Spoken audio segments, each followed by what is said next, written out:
As a small biz pro, I saw we roll, using procurement, program and control. As a small biz pro, I saw we grow, using procurement, program and control. I'm a businessman, yes, I'm an entrepreneur. Oh yeah, I'm a businessman, yes, I'm an entrepreneur. Oh yeah, I'm a businessman, yes, I'm an entrepreneur. Background. I was waiting my turn. Hey, hey everyone, small businesses out there. Welcome to the new business zone with Crystal and Gilbert. And this is great, Crystal. It's great. We're still working through technology, guys. We're not in the studio at the present moment, but we're working through technology. We're working through this this COVID-19 stay at home quarantine until I don't even know when we're supposed to come back. Well, first thing I want to say, Crystal, is happy Juneteenth Day to everyone out there, whether they acknowledge it or they have not yet acknowledged it, but we want to wish them a happy Juneteenth Day anyway. Right, me too. It's taken on a whole different kind of flavor. I mean, Yeah. in the past, Juneteenth, we knew it was there. There are entities that celebrated more than others, especially those in Texas, because that's what it was for. And we're going to talk about that. What are the 9 important factors that you may not know about Juneteenth? But right now, America is embracing. Black folks have become the flavor of the month of the period right now. Let's hope it's a lasting flavor. Let's hope it's a lasting flavor. So right now they're embracing all things black. And so Juneteenth is because what do you got? Nike, you have so many companies are actually giving their employees the day off, which really? Yeah. That is very encouraging. Very encouraging. Because you Yeah. remember how long it took for them to acknowledge Martin Luther King's Day? So now that they're doing that, already, I raise my hat to them. Yeah. So I do too. So they're embracing it. I guess right now white America is trying to figure out where they fit and how they can help. And so right now they're grasping at whatever is out there for them. So we'll let them grasp. But I think when they ask you, what can we do? We should have a definitive answer for them. And I think moving forward, we should refer to them as the system, because once we start labeling them and calling them a certain color, then some people are probably going to feel offended. So let's just call it the system. The system encompasses everyone who try to suppress us, everyone who try to hold us down. The establishment. Yeah, and sometimes we get some of our own who try to hold us down too. I can tell you one person right now. There's one at Edison that she tries to hold us down, and she's one of us. So it's just unbelievable. So it's the establishment, it's the system. Well, it's systematic racism is what it is. Yeah, exactly. That's why I call it the system. Yeah, and whatever that means and whoever that applies to is systematic racism. Yeah. So for some housekeeping, guys, we just want to let you know, if you want to, first of all, we're live, and so hopefully you're watching us live. If not, you can go to the Business Zone and you can catch us live there. The website is strolling through. Or you can go to our Facebook page and our YouTube page, and you can catch us there. So we are live today, and the conversation and the topic today is on Juneteenth. Is it a celebration for freedom? And then our subtopic is we're going to be talking about the economics of freedom and emancipation and what that really means for people of color, or for Black folks in this case. And for those of you who are just tuning in to the Business Zone with Crystal and Gilbert, I just want to explain to you guys what you're watching and what this program is all about. The Business Zone is a platform that helps to encourage, educate, inform, advise, and mentor small businesses as how they can better prepare themselves to become business ready, contract ready, and in bank loan ready. So you guys can become self sufficient, operate in an efficient way, and also get connected to potential opportunities. Okay. Yes, because that's important. So that's really what we're talking about, right? Because when we talk about freedom for us, and what is happening here? Freedom for us, we're talking about economics because basically without money, you are never going to be free. That's That's just the right. bottom line of it, right? You have That's to right. have revenue, you have to have income, you have to, it gives you power, it Hmm. gives you influence, and it gives you choices, Autonomy. autonomy, but it gives you choices, right? Yeah. So Yeah. without that, when we talk about freedom, that's really what we're talking about. For the business zone, we're helping you, assisting you in becoming profitable businesses that can take care of your personal life, take care of your home life, take care of your family, and ultimately contribute to your communities, which That's right. then makes it overall a good thing for everybody in our race. So that's really what we're going to talk about today. That's right. Now, Crystal, did you want to tell our audience what Juneteenth is all about? So they'll have a better grasp of Juneteenth itself and why it's so important to us and why a lot of Americans are celebrating this today. I certainly shall. So Juneteenth is and I'm going to share a screen here so we can both all look at this together. So Juneteenth was actually the emancipation of a few grouping of individuals that didn't get the memo. Or purposely the memo wasn't distributed to them. It was withheld. It was It withheld. was withheld so they can get more slave labor out of us. Exactly. In fact, one of the things that it talked about was that in Texas, and this is where it was in Texas, right? So Texas, they were on the outskirts of the Civil War. So when President Lincoln signed the Emancipation Proclamation, which really was a political move, really wasn't, he wasn't embracing black folks to say y'all shouldn't be in slavery anymore. He actually did it to protect the Union. That's what he did. Yeah. But we happened to be the caveat that they were the leverage. We were the leverage, right, from the North Right. and the South.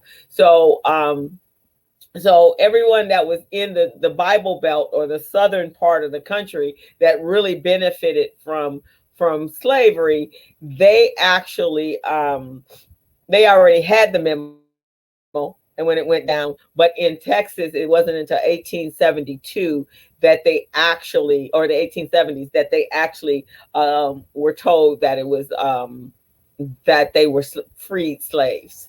And so So then they start. they were operating and they didn't know they're free. Right, and I do think, from some of the research I did, I do think that they were, and I'm going to show the bigger screen so people can see it. I do think some of them did tell their slaves that they were free, but what happened was they told them to hang on, to be patient, and that they would be paid wages now versus being working for free. Right. But they were waiting for these wages to happen. So still in actuality they were slaves. And even when that happened and they realized that they were free and many of them saying, "Hooray, let's go." So they were breaking away and trying to start their own life. They were bushwhacked. They were bushwhacked, ambushed, and some of them were killed because these owners did not want to give up on their free labor. So it was just an amazing thing, and that's part of what we're doing here today with Black Lives Matters and a variety of different things because we know that what they're doing is not correct, but they still do it anyway. And that's what happened, even though those slaves were free and they were on their way to starting their own economy. Right, exactly. But you have to remember, yeah. But would you give up your free labor? Heck no. That's what happened. They didn't want to give it up because they were making a whole. They had a machine. It's like having a machine that makes money for them, and they didn't Yeah, have to pay. They didn't have to pay to make that machine work. That's what the slaves were. that's It was a labor that produces for them freely, and they were just making money. It's like getting a welfare check every week. right. Exactly, exactly. And it just keeps coming in. It's like a good wine. It just keeps ticking, or Yeah, time X Y just keeps ticking forever. And yeah. they were doing, they were making hand over fist Oh yeah. dollars.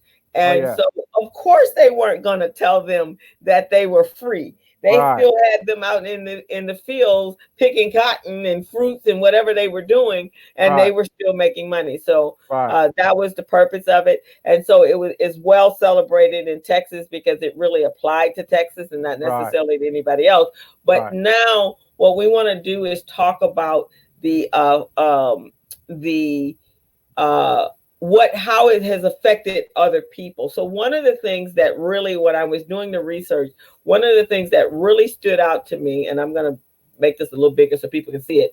In 1870, a group of former slaves pooled together their $800 through their churches and to purchase 10 acres of land and to create the Emancipation Park to host future Juneteenth celebrations in modern day Houston. So that's what we're going to kind of talk about today, is how we could actually come together as a collective whole and be able to change the status in our community. I think that's amazing foresight by that group, by them thinking, okay, we're going to pool this resources, we're going to purchase this land. And when we purchase this land, we're going to have events, we're going to have future events on this land to celebrate our freedom and many other things. So that was great. That was great foresight.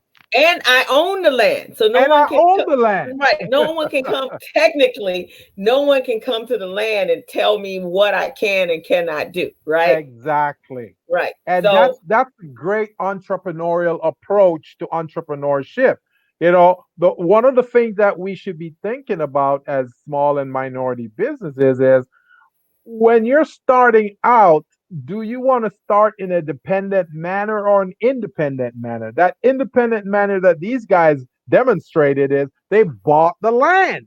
They they bought bought the the land. So land. therefore they didn't have to depend on someone else to rent from them. No, they did not. And so that's what you're looking for, right? So Yeah. we're going to talk about that. So there was and I talked about this, and I'm going to share hold on, I'm going to share the book here. I talked about, I'm going to stop this screen share and I'm going to share the next one. I talked about this book last 2 years ago, I think. You may have remembered me talking about it, called Collective Courage. Yeah. And this book, what this book did was this doctor, her name is Jessica Gordon Nimhard, and she wrote a book on collectively using our resources, co-ops, in order to be able to change the economic fabric of our communities. And so there's and I'm going to read this to you. It's over here. That she did a lot of research, and this research was with in this book that she wrote. It is the answer to the economic freedom that we need. The W.E.D. Du Bois, he actually pushed economic cooperation because capitalism for us did not work, right? So his position was that African Americans were discriminated against economically, that we were trying to become capitalists and gain individual wealth just like other Americans. However, it wasn't working because of racism and discrimination. Right. So he thought that we should voluntarily form a group economic based on the sense of solidarity as one people, and use producers and consumer cooperatives to position ourselves to serve our economic needs separately from white economies, All right. or the established economies. And he felt the way we could do that was to control our own goods, services, and gain income with wealth and stabilize ourselves in our community. And if we wanted to join the mainstream economy, we could now join from a position of strength. So All right. that was from W.E. Du Bois. Now, that was some time ago. And Mhm. so back there, that's exactly what they did. So I found this book just riveting. It's called Collective Courage, and she worked on it for 10 to 15 years. And so I would highly recommend everyone to go out and purchase this book, because it's an ebook, so you can read it on your devices. And I believe also it's a audio book. So if you're not reading, then you can listen to it. And excellent concept. So let's talk about when we think. Crystal, before you go to that point, I think it's a great point you're talking about. And the listeners and viewers who are viewing this right now, I'm sure a lot of them can benefit. What we would like to appeal to you and ask you right now, audience, is we're looking for 1,000 subscribers to maintain this program and also to share all this wonderful information with you on a weekly basis. So if you could just go to the subscribe button that you see at the bottom of your screen to YouTube and subscribe. We're looking for 1,000 of you. Once we Right. hit that 1,000 marker, hopefully we can get it by the next 5 days. Once we hit that 1,000 marker, Crystal and we've got some gifts for you. So let just please go ahead and support us. Sorry, Right. Crystal. Go ahead. So I no had to no say that. problem. So yes, go to our Facebook page, go to our YouTube page, subscribe to us. The button's right there, and subscribe so that you can we can share some of our wealth with you, Yeah, and, yeah, and our expertise and our mentorship with you. And all yeah. we're asking for you to do is go to our YouTube channel and subscribe. That's it. And the Okay. subscription is free. It's The free. subscription is free. You can go to our Facebook page to do it. You can go to you can go to our, because it's there. The link is there. And it says, help us. We just need you to subscribe to our channel.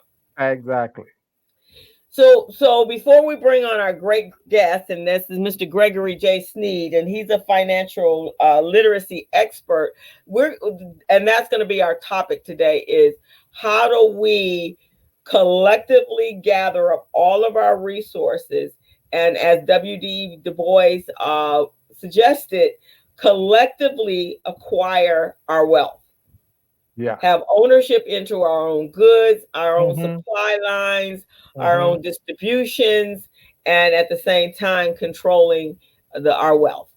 The only people we should be dependent upon, Crystal, is our customers. That's the only people we should be. We shouldn't be dependent upon on a bank. We shouldn't be dependent upon a landlord or a mortgager or any of those things. Because if we're pooling our resources, we can provide ourselves those things. Now, one of the things, Gilbert, you were sharing with me earlier that in Jamaica, Gilbert's from Jamaica. If you guys haven't recognized from his accent, from his camouflaged accent. Yeah, man. Yeah, man. Jamaica. Much respect. Just in case y'all didn't notice it. So you indicated to me that there was a similar system Yes. like that in Jamaica. Can you Yes. tell our Yes. audience? So there's a system in Jamaica that we call partner. But some people in English it's called partner. Partner, partner, right? So Okay. that's when you team up together with some other folks and you call them your partners. But Jamaica we call it partner. Okay. It's the Because y'all same thing. just flew it with those words. Exactly. It's the same thing. So what it is, it's a group of folks. So let's say there's 10 of you, you come together and you pool your resources. Now, let's say each person may put $1,000 in this pot, and there are 10 of you, so that's $10,000. Now, every week, then there's a draw. They call it a draw, where all the money in the pot is awarded to one person. Then next week, all that money collected again is awarded to another person, and you keep doing it down the line until the 10th person gets their money. And that's how it Okay. is. Then you start it all over again, and that's how you build those resources for yourself, because you got that pool of money that you can use. So that's the same concept we're trying to use here in our community to help other small businesses. Right, Crystal?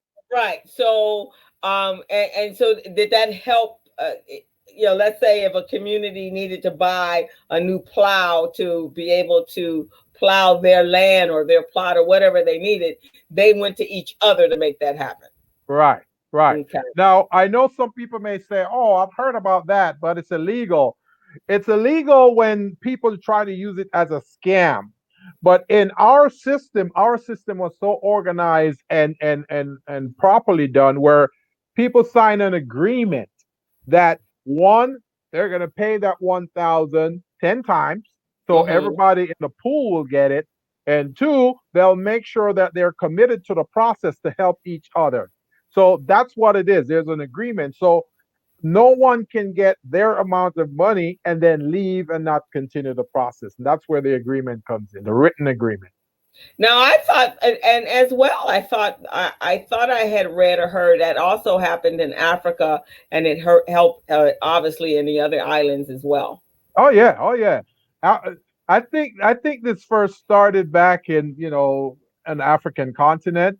So when they brought us to the Caribbean and other places as slaves, we continue some of those customs. So that's part of it. So a lot of us, and many of you may see Asians do the same thing, where the Asians, they pool their resources.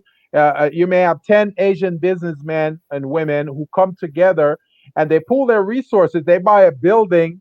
They buy a Mm-hmm. building for that one person, pool their resources again. They buy another building for another person. So each person at the end of the day, all 10 of them in the group end up with their own building so they can run their business. The reason for that is so they don't have to pay rent to someone Right. perpetually. Right. You see what I Exactly. mean? So that's the concept, and every group is using that. I'm sure Latinos have that too. They may call it something else. And that makes a lot of sense. So when you look at other cultures, so you question, how did other cultures surpass that came from other places, and a lot of them came here with nothing. Oh How yeah, did those individuals actually how did those individuals able to surpass us yeah, and be able to establish themselves when they were really immigrants that came here with zero, and here we were here. But I think it was again that collective economic collective right, cooperative or right. that they were working together. Collaboration, yeah. Uh-huh. Yeah, so that's really what it is. And the reason why many of those groups surpass us is because one, they established this system that we're describing and they continue to support it. In our culture, we start it, we stop, we start, we stop. So then when you interrupt the process, then it's not going to flourish as much as it should. So again, if you look at many of those cultures, many of those many of those business entities, they supply their own funding. They don't go to banks and looking for loans, or the SBA looking for loans to buy a building or to buy machinery. They pool the resources and then they all come together and support those businesses so they can flourish. That's what we need to do here. And some people may say, "Yeah, I hear about that, but I don't trust you." That's fine. Let's sign some type of agreement and make it legitimate. Legalize it. You see Yeah, what I mean? right. I mean, we make, you and I have a contract because we Exactly. work together. So you Exactly. create those partnership agreements. They're legal and they're binding. You don't write it on the back of a napkin. You actually, you Exactly. make sure that is legal, and That's you right. protect yourself that way. That's But right. but you're suspicious of something that you haven't tried. So you really Right. truly don't know if it's going to work, but you Right. do know what you're doing right now does not work. Right. Right. Right. we That is true. all the evidence in the world is there that says this doesn't work. Yes. Yeah. On no level does this work. So we have to really, this is a time right now where this is a paradigm shift. We're pivoting what we think and our mindset and how things have been working because they're not working, and we need to be able to embrace new ideas and new concepts and really be able to figure out how do we move the needle, because right now it's like we're almost starting at a new slate, and as I said at Exactly. the top of the show, we Exactly. are the new flavor right now. Right. Right. We're the chocolate swirl. Right. Right. Right. And here is how I'd like to look at this, Crystal. You bring a certain set of skills and expertise to the table. I bring a certain set of skills and expertise to the table. Let's say we have 10 people in this collaborative, right? Right. Anyone within that group who needs their back office taken care of, they need minority women-owned certifications, they need their infrastructure developed, I would take care of that. Anyone who needs the bookkeeping, the financials, you would handle that. And then the other 8 people, they bring something to that group, they will take care of each other. And that's how we can do this type of stuff. You know, Right. we don't need to go outside of our group of 10 individuals and say, hey, let's bring in this other person because we already have it here. And that's how we can do this stuff and start building communities. Exactly. I absolutely agree with you. So again, like I said, it's a mindset. It's a mindset change. And we really have to start trusting one another. Yeah. And we have to realize that we don't trust one another because someone else told us not to trust each other. Right, right. And we know those people, the ones that told us not to trust each other, we can't trust them either. So why are we not?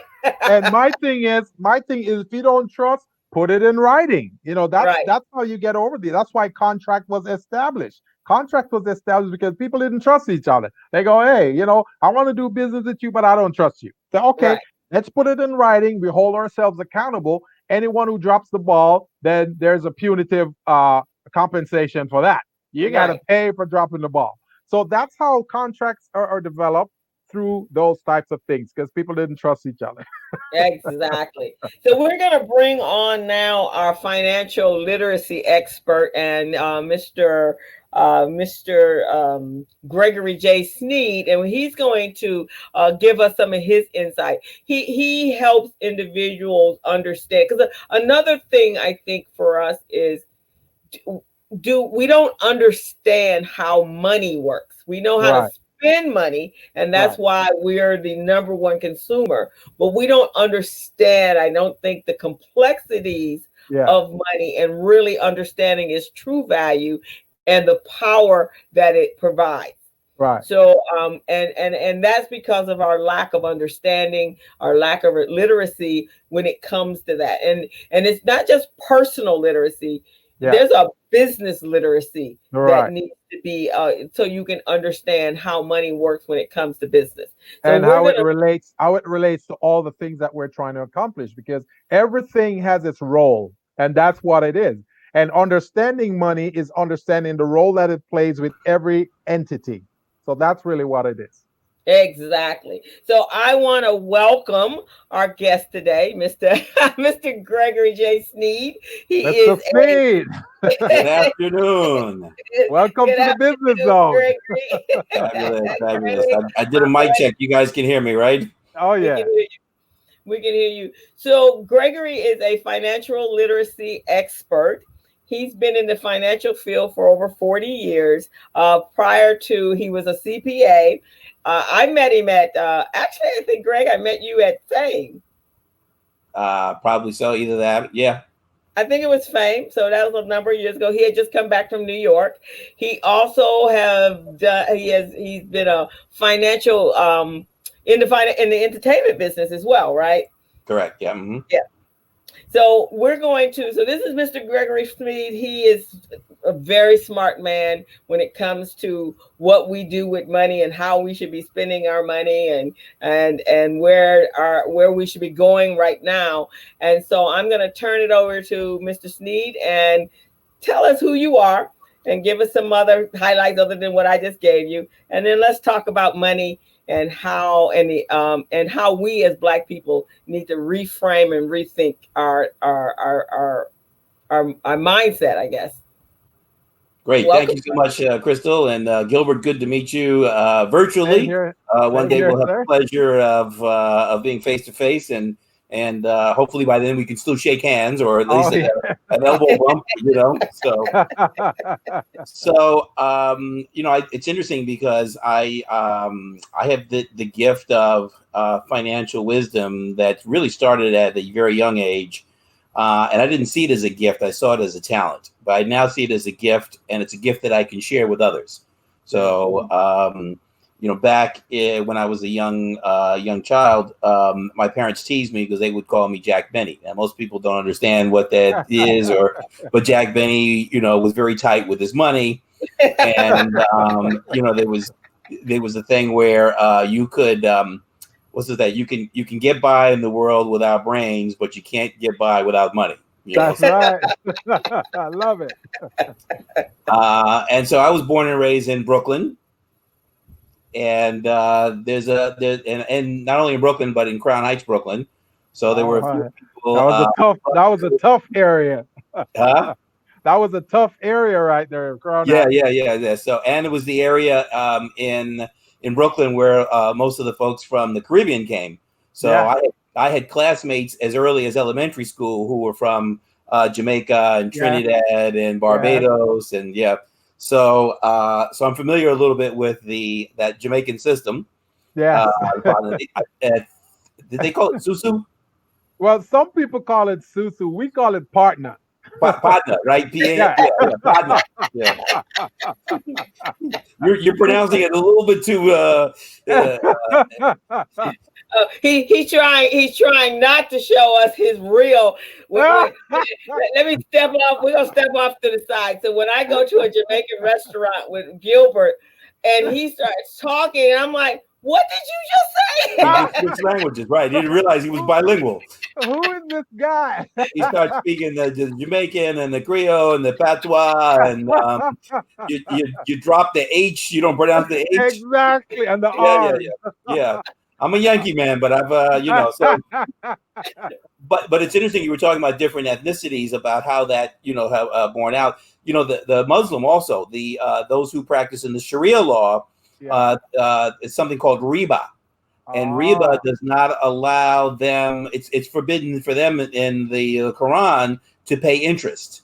That someone who is holding money should not be charging somebody else to have use of that money. So it's based more on barter, and it's a challenge for those who are very orthodox here in the States because they are unable to really buy property or buy a car because they're paying interest. So their bank, they have to use a sub-banking system, and there are banks here that specialize in what they call RIBA, R-I-B-A. So anyway, just a little something there when we talk about different nationalities and how money. But the interesting thing is that the second number topic that is mentioned in the Bible is money. Mm-hmm. Money is mentioned over 800 times in the Bible. Wow. So this is a system. This is something that goes back thousands of years, and is not going in. We may change. Back in the old days, it was a little easier, perhaps, to manage your money because you physically saw it. You physically had it. Back then it was either stones, or it was gems, or it was gold, or coins, wood, things that were manufactured. So you could see that. Now, it's become difficult because it's just digits and numbers on paper or on the bank. And as you can see, we'll be getting away from physical money in very short time. So that would. So when it comes to economics, we want to deal with economic freedom, and it really has to do with property rights, rule of law. The only way that the partner system could work is that you had a banker, and you had to trust that banker that they would not disappear. It's the island, even though it's large, you can't get but so far. That's true. It's not like here in the United States, and back then there wasn't too many places you could go. So if you took the money, somebody was going to find you. so there was some limitations in travel and disappearing that sort of maintained that, where that would be difficult in today to do that without some type of legal, enforcement and what have you. As free trade, obviously open markets are important, and you want to have some government intervention, but you don't want it completely government controlled. Right. And that's where we have that balance, where this country was formed based on getting away from British rule and not having a lot of government interference. And this is where a lot of the Republicans may go back and forth, because they're trying to limit government interference because it's advantageous to them, because they can break laws. Where some others might want more government interference or intervention or control. And then you have to have a sound money supply. So now our Treasury just prints money. So there's a limitless supply of money. I mean, we got this CARES Act, and what is it, 4 trillion? So it wasn't down in the basement somewhere or in a locker. And they don't even print the money. They just created new money. Wow. So I think that's important from a macro standpoint. When it comes to financial literacy, you want to have financial knowledge. And there's a TIA Institute that breaks it down into different groups. So you want to have it in terms of earning, how are you earning money? How are you making wages? What's the income coming in? How are you spending money, consuming? Are you saving it? Another one is investing, borrowing, and managing debt, insuring. So you have some coverage that if you want to transfer the risk to somebody else, and then, understanding risk, and then being able to research, going to, to different sources. Now, Greg, if you don't mind me butting in, is there any way you can repeat those again? Because I think those are critical. You said Sure. Earning. And I'm a New Yorker, so I tend to talk a little fast, so I'll slow it down. So earning, consuming, saving, investing, borrowing, insuring, comprehending, and researching. Okay, beautiful. So when you measure that, against different communities, we take a look at. I did some research here where you have these questions, and they call it the PFIN index. So this is questions related to financial understanding, and the number of, and they'll ask questions, and they're pretty easy questions if you understand money. 55% of whites were able to answer all questions correctly. Right. Only 38% of blacks, African Americans, were able to answer those correctly. Why do you think that is? There's just lack of education, systemic oppression, 400 years of, so that is dramatic. But, that doesn't stop it as of today. And I'm going to get into a topic in a moment where if people really grasp the concepts of it, we really shouldn't have as big of a gap as we do right now. But everyone, all races here, all ethnicities here in the United States have a very low financial literacy level. And they understand certain things very, very well. So, for example, with the African American community, the number one thing that they understand is borrowing. Right. And they know about borrowing. They know about, maybe rates. They know about the 30-day and 31-day and 60-day. And at what point in time when you stop paying, are the enforcements coming? How many months can you not pay your car until the repo man comes? They're very proficient there. Then consuming. So buying things, we tend to be very strong consumers. Right. Saving is a little bit, lower. Yeah. Having some diversity or different ways of earning money. You might have a job. Going back to the parody and comedy of In Living Color, where the Jamaicans said, "Man, you only have one job. 15 jobs. 3 jobs. You're not successful. You don't have 15 jobs. You got 3 jobs." So You're a lazy bum. You only have 2 jobs? you only have 2 jobs, you lazy Russ.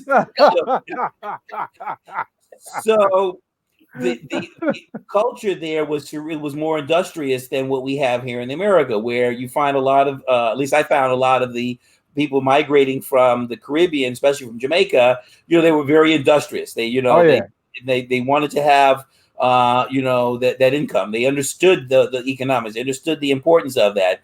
And and while there was a lot of repression, obviously, that occurred in Jamaica, for some reason there was a more financial acumen even in the countrymen, from Jamaica than you had here. And that would be some research as to why. I don't know what that is. Well, I'll tell you what it is. A big part of that is, in Jamaica, there's no welfare system. If you don't have money coming in, you got to go create it somewhere. So that's a big part of it. There is no buffer. There's no unemployment. There's none of that. You have to go out and make it yourself. And that is huge. That is really enlightening, man. I appreciate you sharing that with me, because that in a lot of ways that system here cripples. You're used to, if you can sit home and collect, $800 a week, $600, whatever it is, you don't have to work. Whereas you're saying in Jamaica, you can't do that. You can't do it. If you're not working, or generating a hustle somehow, you're gonna starve. That's right. Gotcha. Okay, that's huge. So earning, going into sources. One of the investing, is 6 on the list. Understanding risk, and sadly for me, the lowest in the African American community is insuring. And I sell insurance. So, so explain that part. Explain that one. I think a part of it is just educating that, you think that you don't need it because something's not going to happen, but insuring doesn't do anything to the risk. It just transfers the risk to somebody else for pennies on the dollar. The concept is that if you have insurance and you're paying into it, and that disaster, that calamity never happens, and you believe that that's a waste. I wasted my money. People will ask me, it says, well, I don't need life insurance. And it's like, if you have a guarantee that you're going to live for the next 20 years or 30 years, then you're right. This is a waste of money. So do you have that guarantee? Is it in writing? And so they don't have that. But Greg, I'm going to interject for 1 minute. That's kind of interesting, because a lot of our millionaires in right out of slavery, that's what they did. They sold burial insurance. And I know, what is the guy, the Black Titan? What is his name? AJ. He was out of Birmingham, and that's how he became wealthy. He sold insurance. He sold them the life insurance. Then he realized, wait a minute, they got to die. So I need to now sell the burial insurance. The burial plot, die. So now let me go over here and get the cemetery. And that's why so many of our family, our ancestors and our grandparents had plots. Like my family, there's a plot with 13, there's a cemetery with 13 plots allocated to our family. And in the South, that was what you did, right? Sure. Yeah, nobody gets out alive.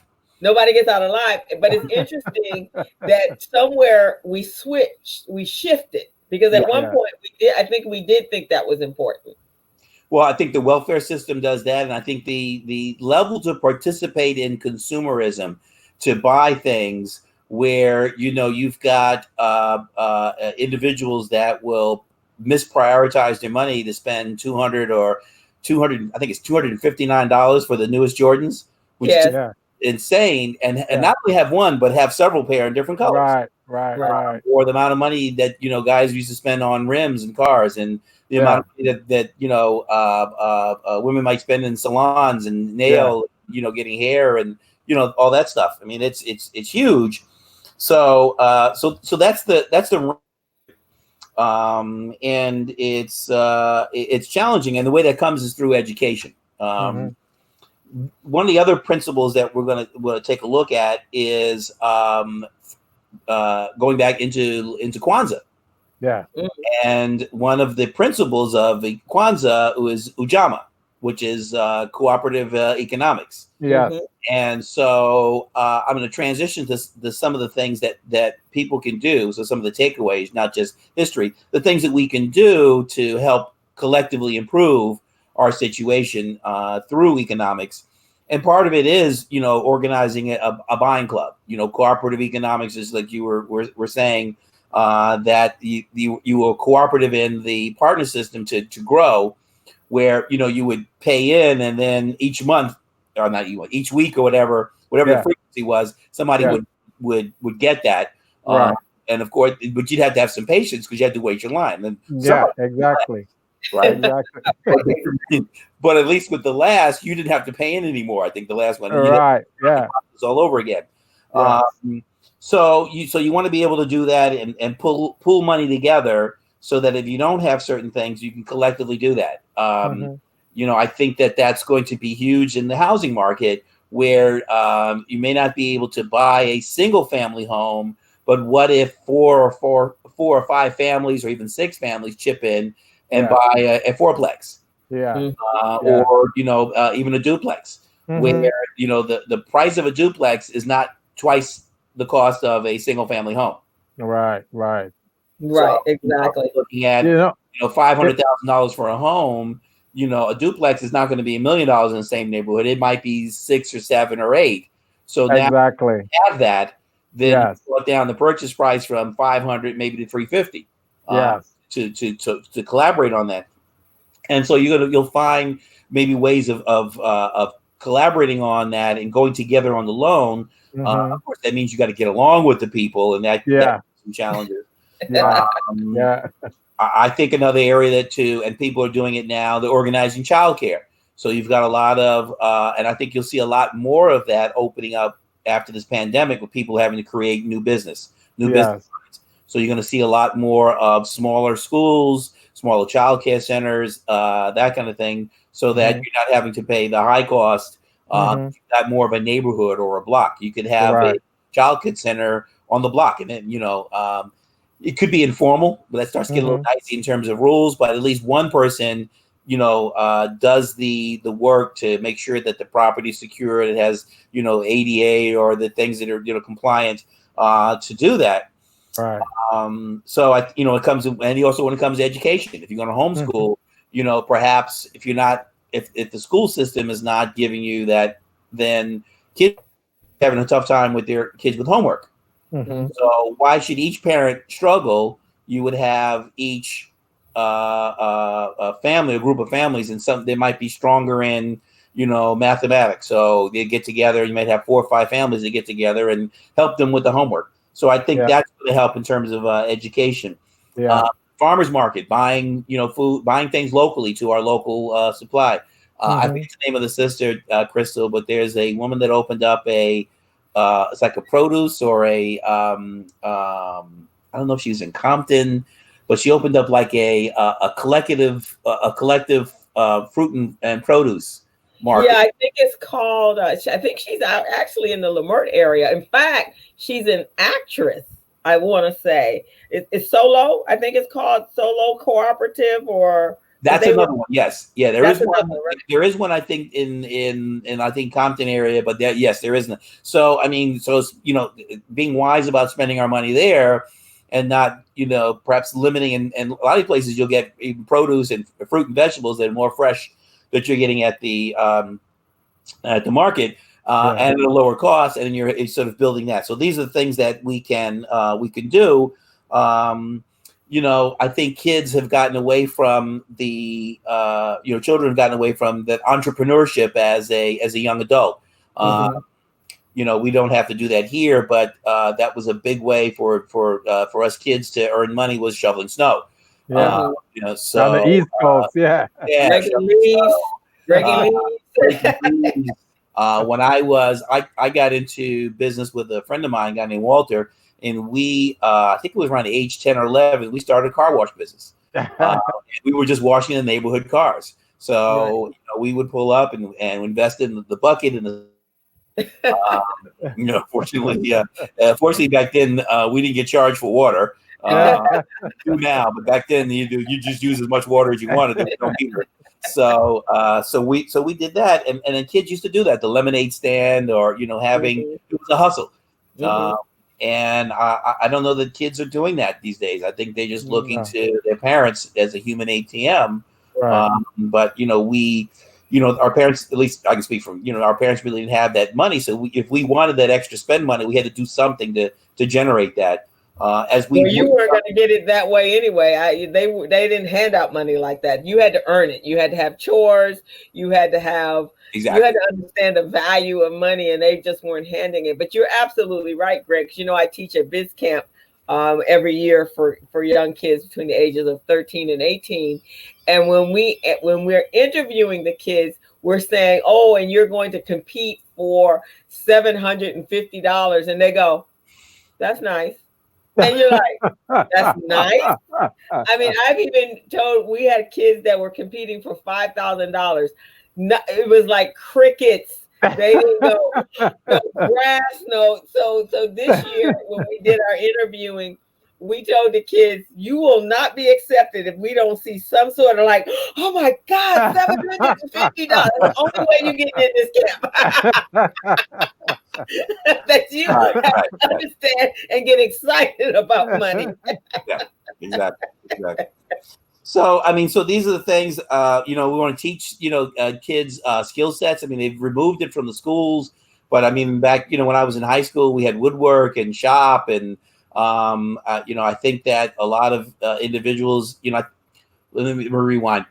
School systems have the belief that they have all kids college ready. And that's just a fantasy. Right. But there's tons of opportunities in trades that pay very, very well. Whether it's plumbing and electrician. I go back to Jamaican again. There were a lot of, in Brooklyn, a lot of the contractors were the electrician. The local, the guy that we went to for electricity. Yeah. I don't know if he was licensed, but he was stuff with electrical. I'm gonna tell you, he wasn't licensed at all. Probably why he wanted cash, right? Come on, He wasn't licensed. Credit card is $1,000, man. But if you give me cash, it's $400. Right. That's the hustle, baby. That's the hustle. Like, oh, $400. Oh yeah. I'm going to the bank. You get started. I'll be right back. We're not taking a check. So we want to support our local businesses. The organization, the Crenshaw Mall. Yeah. All right. Yeah.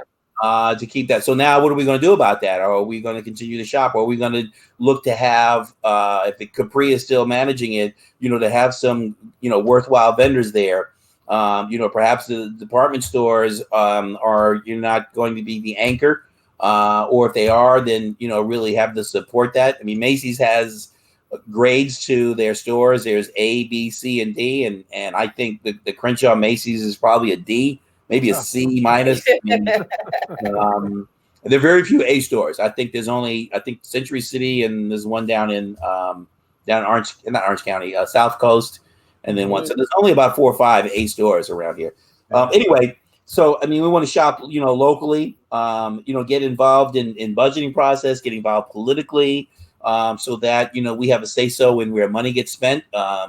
Participating in the census. So that accurate numbers, so that we're represented, because a lot of people say, well, I don't want to do that. Well, then, services are allocated based on population.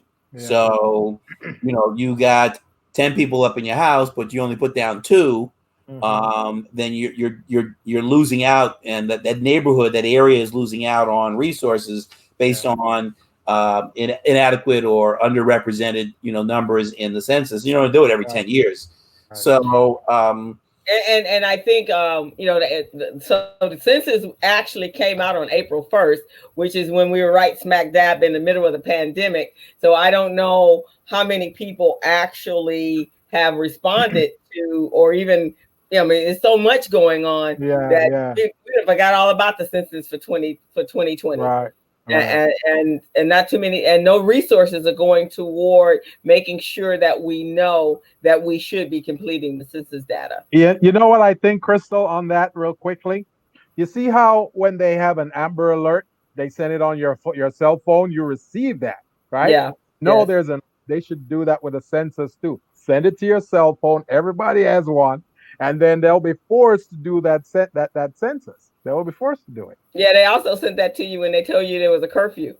yeah, they did. So they got ways of making sure that they get their data. That one came through. Because I turned off the Amber Alert and something else. It's three areas, but I think there's presidential. But the curfew one came through anyway because I turned. Yeah, exactly. But I mean, so just to sort of summarize, I mean, the financial education is important. I've conducted financial literacy seminars, and they're free. Mm-hmm. I have provided food, and the number of attendees is very low. I mean, it's crickets. Promote it, people know about it. Oh yeah, I meant about, it's not a priority because it's not people aren't looking at it as important. Hopefully, pick some folks up. Greg, I want to ask you this real quickly because this has been a prevailing issue and problem over the years for financial stuff. I was talking to a financial expert like yourself yesterday, and it's the same thing. I brought it up. I said, what is it about finances that makes small and minority-owned businesses become disinterested? What is it? Do you think maybe we need to frame it differently or say it a different way or put some incentives to it? What do you think it is? I don't know. There's one singular thing. I think a lot of it really is the lack of education, the lack of, getting some of that training maybe from their parents. It may be inherited. It's systemic because if your mom and dad weren't good with managing money, then chances are you may not be. So you've got to pick that up somewhere. If you didn't learn, just in terms of relationships, if you didn't learn from your parents or somebody close what a loving relationship looks like, how is it? How, are you able to argue and disagree and still be able to, mend that together? If you don't see that growing up in terms of a loving relationship, then it's a real challenge. I don't care how educated you are. It's a real challenge to really have a good, solid working relationship if you've never seen an example of that, and you can't look for that partner that you meet to teach each other, because you really have to have some of that pre-existing love quotient, I'll call it, in the DNA. Yes. Right. Exactly. So I think that's a big piece of it. I think that you have to understand, money from how to apply it. People understand money. I do a financial course with kids, and I'll ask them, they're maybe 4th, 5th, 6th grade, and I'll ask them, what's 5 times 25? And maybe a third of them will pick it up. Now, if I ask them, if I have 5 quarters, how much money do I have? And about 2/3 will know it right away. Oh, $1.25. The math is the same. Wow. The math is the same, but because it relates to money, it's different. All right.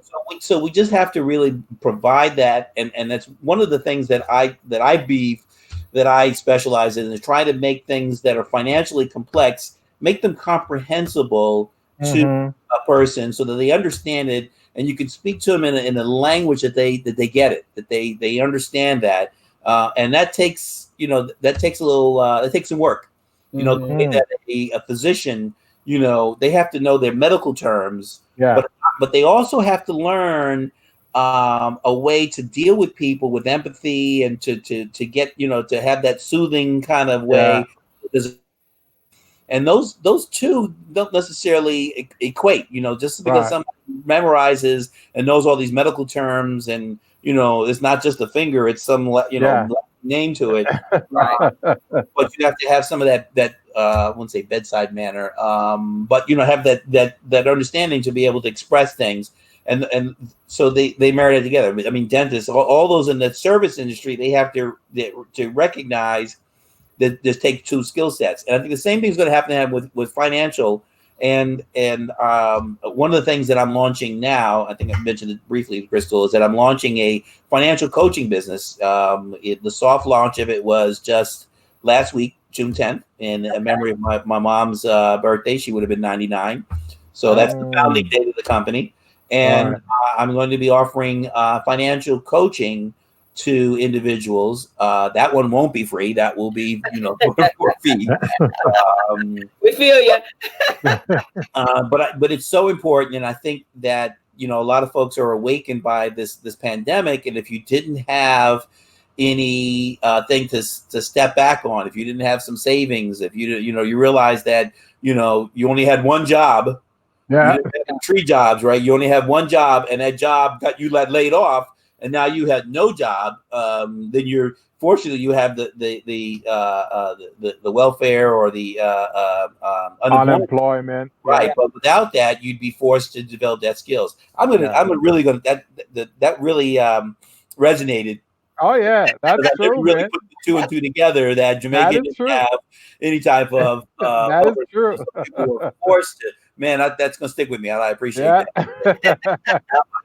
So Greg, how do they reach you to find out more about your financial literacy programs? I almost teasingly said 777-93. Why did it came to my head?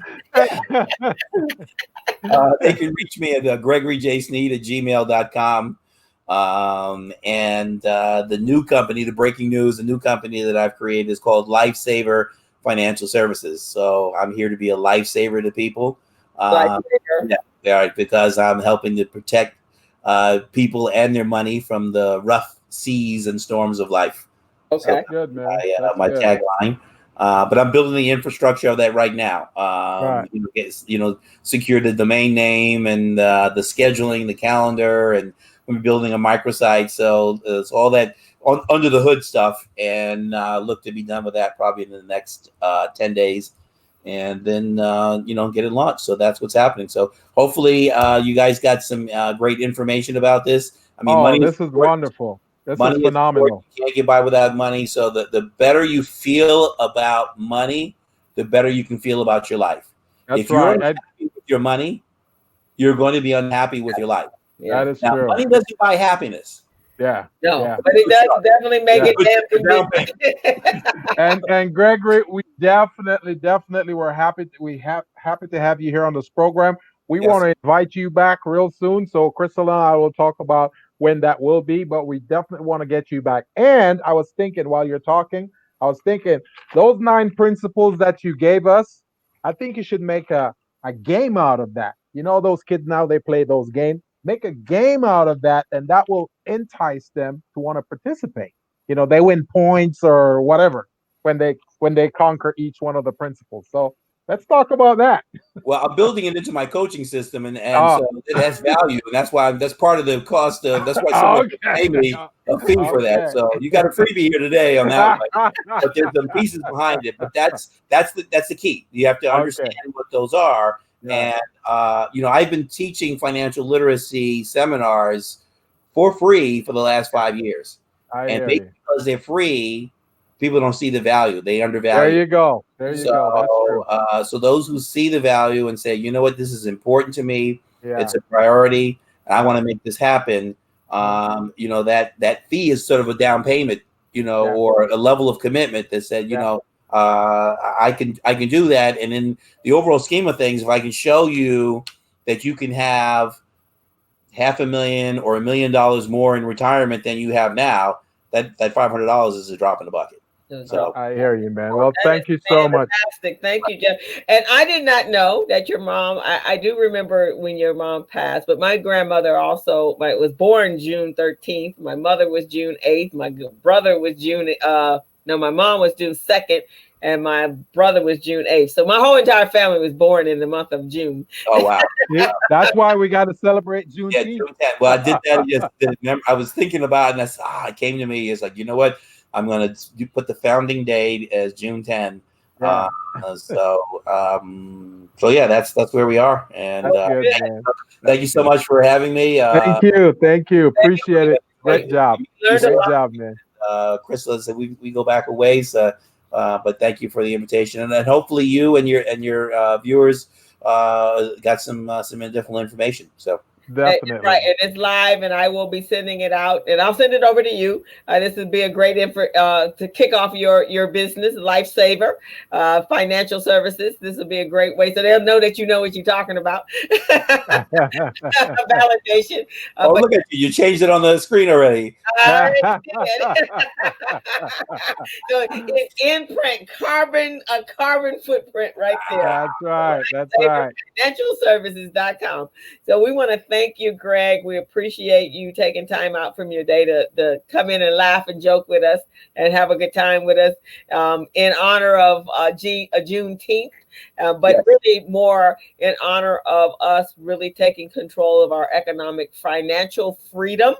And then we will be free from slavery once we have mastered the finance part and the economics part. So thank you so much. We appreciate it.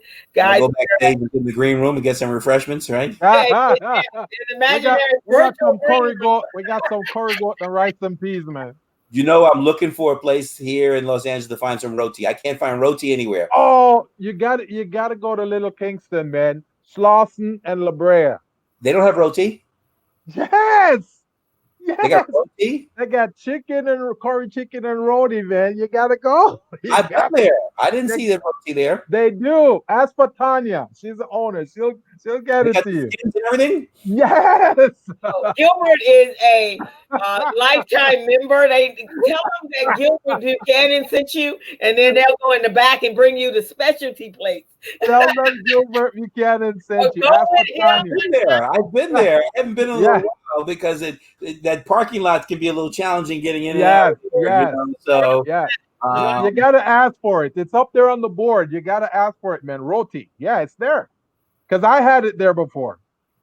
It's good. Okay. I went when they opened. I don't know if I've been recently, but I don't know if I saw roti before. Call Tanya and you tell her Gilbert sent you. You'll get your roti, man. You'll be hooked. You'll be hooked. I go right now. You might even want to meet him over there. That way you'll have first class of VIP treatment every time you walk in the door. That's right. I can almost walk there. And there's another place on Centinela that's got patties. No cocoa bread, but they got patties. Yeah. Yeah. Well, this place has the patties. They've got the roti. They got everything, man. Yeah. Sometimes they have sorrel. Yeah. But they got the ginger beer. So yeah, no, I got you. All right, man. Take care, Greg. We'll talk. Okay. We'll talk. All right, Greg. Thank you so much for being here with us. We appreciate it. All right, Mr. Gill.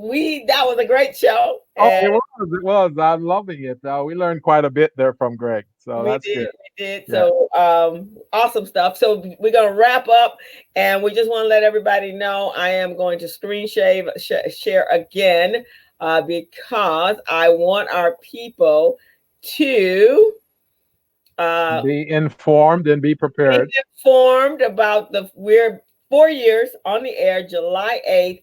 We need to celebrate. We are going to, we want your help to help us get to 1,000 subscribers. So go to our YouTube channel. If you're not there, subscribe, and you can follow the link that's on the screen right now.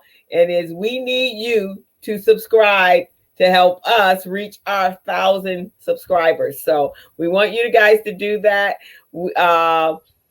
We enjoy being here, but we need to really step it up. We've been on the air for such a long time, and we have a measly little 104, 165. It is not even worth discussing. And I don't even know why we do, but anyway, we do. So if you guys love us as we love you, then we truly would appreciate you helping us out. So, And in exchange for the 1,000 subscription, Crystal and I are going to provide you guys, your business, some free services. So, just make sure you make that happen, and we'll definitely follow through, help you guys to get out of this COVID and get to the next level. Exactly. Wow, Gilbert. Okay, we're a little bit over, but hey, we're on our own schedule these days. So Yes, this is good. So we want to remind them again what the Business Zone is about. The Business Zone is a platform where Crystal and I provide you, your small business, guidance, coaching, education, enlightenment, and resources to help your business become business ready, contract ready, and bank loan ready. So all the information you're getting here is very vital. Many of you guys would have to pay thousands of dollars for that. We're offering for free, and that's why the subscription to our platform is so important. You guys go there, go to the YouTube subscription button on the Business Zone, and you click on that so we can help you out. We're here every Friday from 3 to 4. The Business Zone with Crystal and Gilbert. All righty. So we want to thank you guys, and we're going to sign off for this week, and we'll be back next week with another fun and entertaining and inspiring and motivating show. How about that, Gilbert? That sounds great to me. And happy Juneteenth, everyone. Happy Juneteenth. We'll see you guys, and we're going to tap out with the music. I don't know if anybody else can hear it. I can't hear it. What happened? I don't know. But we are out of here. Have a great weekend. Happy Juneteenth, everybody. All right. Take care, guys. Have a good one. Bye-bye.